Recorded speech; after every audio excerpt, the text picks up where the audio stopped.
एक बार पुनः स्वागत है आपका अपने YouTube चैनल हिंदी सन्मार्ग में। आज हम इस कक्षा में कक्षा 7 हिंदी वाटिका का पाठ 4 नीति सप्तक का भावार्थ पढ़ेंगे।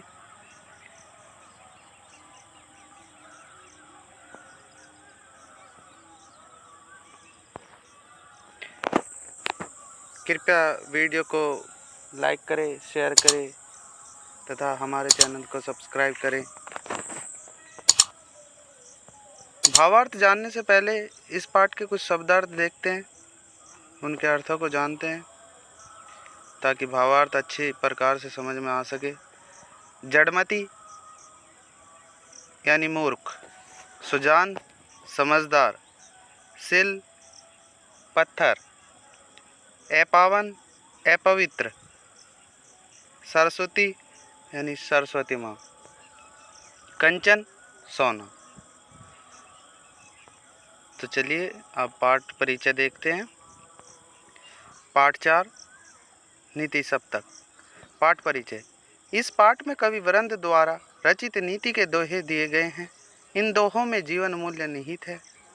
उन्होंने दैनिक जीवन को आधार बनाकर इन दोहों की रचना की है। अब पहला दोहा देखिए। करत करत अभ्यास के जड़मति होत सुजान, रस्सी आवत जात तय सिल पर परत निशान। इसका भावार्थ है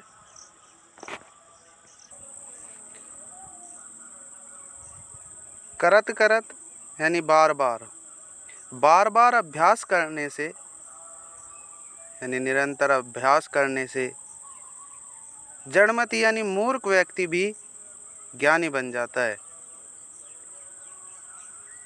जिस प्रकार रस्सी आवत जात थे,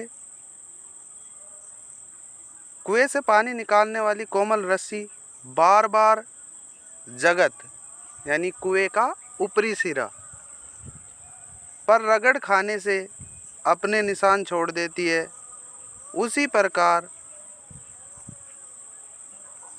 निरंतर अभ्यास करने से मूर्ख व्यक्ति भी महान यानी विद्वान बन सकता है। दूसरा दोहा देखिए। उत्तम विद्या लीजिए यद्यपि नीच पे होए, परियो अपावन ठोर पे में कंचन तजत न कोय। कवि कहते हैं कि हमें श्रेष्ठ विद्या प्राप्त करनी चाहिए, चाहे वह किसी भी प्रकार से हमसे तुच्छ व्यक्ति पर हो। हमें उससे ज्ञान प्राप्त कर लेना चाहिए।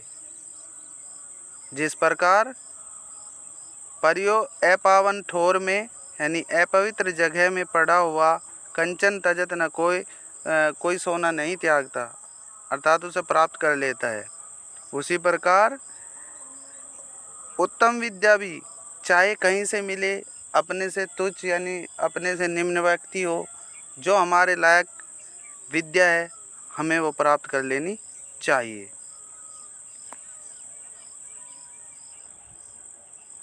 तीसरा दोहा देखिए।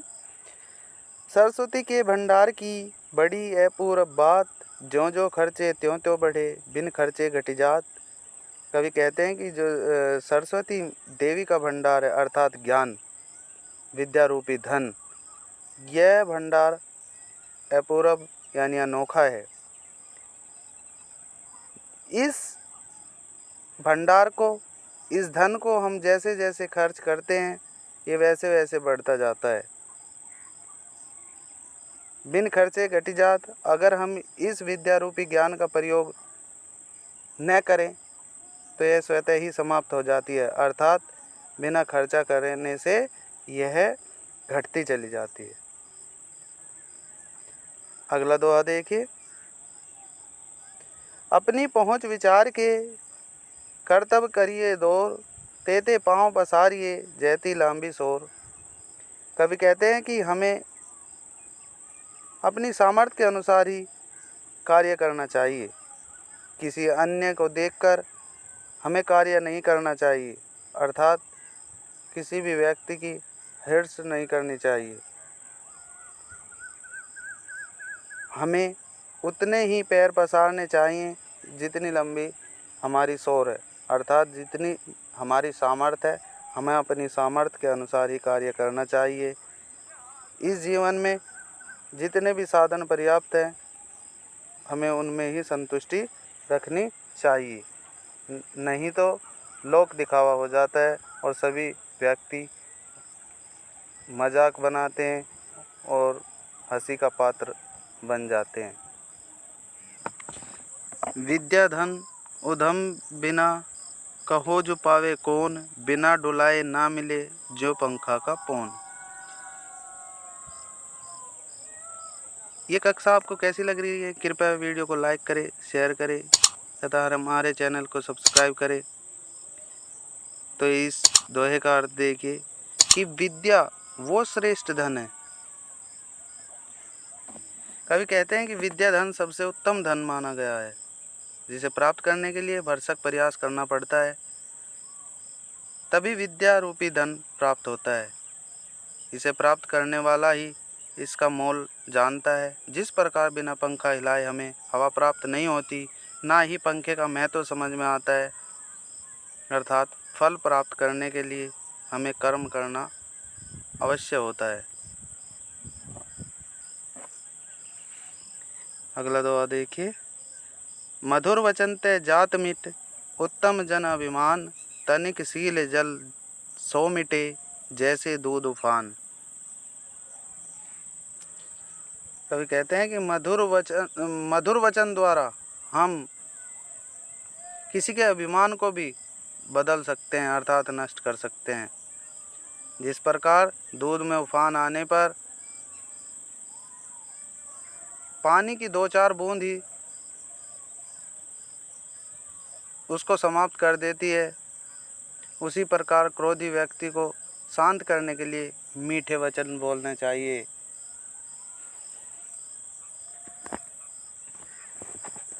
करे बुराई सुख चहे, कैसे पावे कोय, रोपे बिरबा आग को आम खाते होए।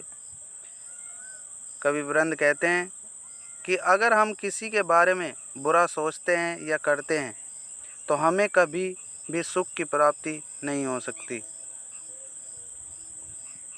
जिस प्रकार अगर हम आग यानी जहर रूपी पौधा लगाएं तो हमें मीठे आम प्राप्त नहीं हो सकते, उसी प्रकार दूसरा का बुरा चाहने वाले या करने वालों को कभी जीवन में सुख की प्राप्ति नहीं हो सकती।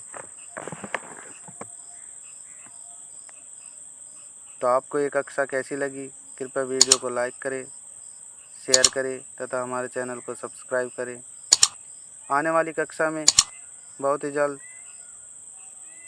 इस पाठ के लिखित एवं मौखिक प्रश्नोत्तर के साथ साथ पुस्तक कार्य करेंगे। धन्यवाद।